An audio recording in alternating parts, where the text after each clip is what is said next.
Brothers and sorors, the Imperator of the Rosicrucian Order, AMORC. It is often asked, is it true that jealousy, selfishness, greed, and desire for power over people will not only destroy a person, but also those around him as well? There are two ways to approach an answer to this question. First, is it meant that negative, adverse thoughts in themselves have an efficacy, a force that can destroy a human? In other words, do such thoughts radiate like a destructive energy? Or does it mean that the psychological and sociological effects of such thoughts produce destructive and harmful conditions affecting people? Let us approach the subject from the point of view of the first assumption. To believe that merely holding in mind certain malevolent thoughts that may be directed toward another, will harm a person is bordering on a belief of sympathetic magic or black magic. This is the assumption that such thoughts, like darts or arrows, reach out into space toward the one that they are directed to and figuratively pierce the consciousness of their victim. It is further assumed by those who believe this that the object of such thought cannot have adequate defense against them, particularly if he does not know they are being directed against him.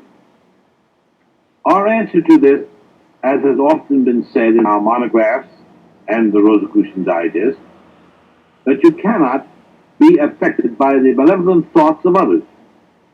By this we mean that you cannot be taken possession of by destructive thoughts which may be focused upon you.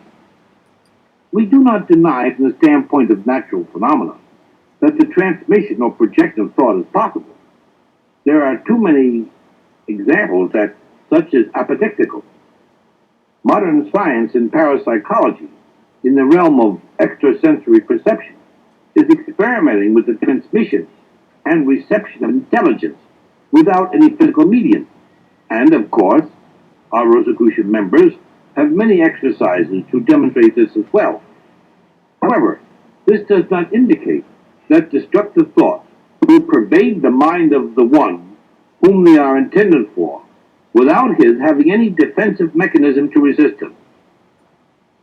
Fortunately, as our monographs point out, the guardian of the threshold, namely our own conscience, moral standards which we have established and which are of our own subconscious, or the psychic self, repel such thoughts. The thoughts of others that are mentally transmitted to us are never as potent as those that are engendered directly in our own consciousness.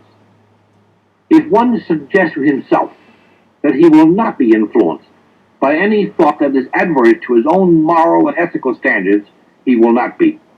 If one, however, sincerely believes in the primitive reasoning and superstition of black magic, he then becomes a victim of it. Actually, he is a victim of his own mind. In believing that such thoughts can affect him, he reduces or lessens the resistance of his own mind to them.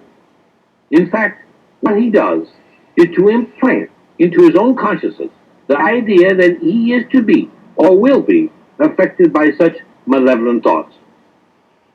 Dr. H. Spencer Lewis, in his most effective and enlightening book, Mental Poisoning, states that individuals who believe in the power of evil thought to affect them are poisoning their own minds. They make themselves victims by submitting to such beliefs. They worry, they develop a nervous condition and anxiety, and through a somatic relationship, this causes a decline in their health. They erroneously attribute these symptoms to the evil thoughts of their enemies. They become convinced that black magic really does have an efficacy. As a result, fear increases, and so do physical depletion and illness, which they consider as still further proof that they are victims. Primitive people have been known actually to die from the fear and belief that black magic rites were being exercised against them and that they were being affected by them. Oftentimes, such persons actually develop physical symptoms corresponding to what those invoking the black magic rites desire to have them suffer. This again is the effect of autosuggestion, thoughts that one implants in his own mind. For analogy, it has been shown in demonstrations of hypnotism that an operator could suggest to the hypnotized subject that he was developing a severe blister on his hand. If the hypnotic state were induced long enough, an actual blister would appear on the hand of the subject. This shows the effect of the power of our own thoughts. Of course, in the case of hypnotism, the thought of the operator replaced the thought of the subject. Persons who must be around those who have an intense hatred or jealousy of them will experience such thoughts as a feeling of mild depression. It cannot hurt them beyond this feeling for the reasons we have given. The auras of those who hold such malevolent thoughts radiate vibrations which induce inharmony in the aura of those around them. This produces emotional sensations of uneasiness and unhappiness. In fact, persons who are around those holding such thoughts of hatred, though the thoughts are not even directed toward them, will experience this feeling of depression. Such thoughts can do no more than that if one is determined to resist them with his own thoughts. It is because they are his own thoughts and are intimate. Therefore, they are far more powerful than those directed toward him by others existing around him. When such a feeling of depression is experienced as a result of someone in your presence or environment, it is best, if possible, to leave that environment.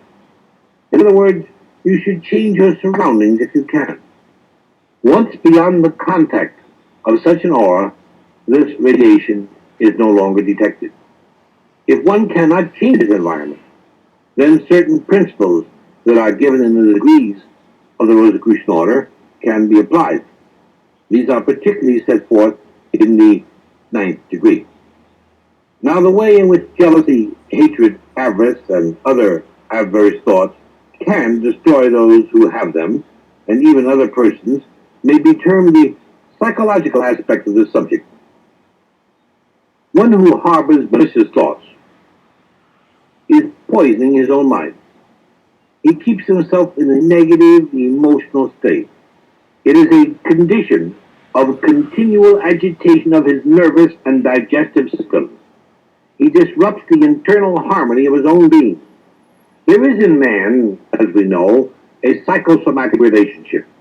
His emotions, as every physician, psychologist, psychiatrist, and Rosicrucian knows, have an impact upon his nervous system, which in turn affects his glands, digestive system, and major organs. The hateful and jealous person eventually shows the agitation of his emotions. The tension under which he labors gradually distorts his features so that he or she looks mean.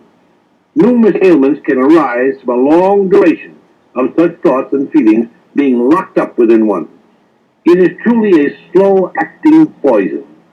Peptic ulcers, hypertension, cardiac afflictions are but a few of the adverse effects by which one can destroy himself. Psychologically, such a person in a group can cause dissension. He may create suspicion among others, spread gossip, pit one individual against another. Unless action is forcefully undertaken to remove him because of his acts, not his thoughts, he can and will harm others around him. But, we repeat, it is what he may say or do that defames or disrupts society. It is not any power which his thoughts have upon others.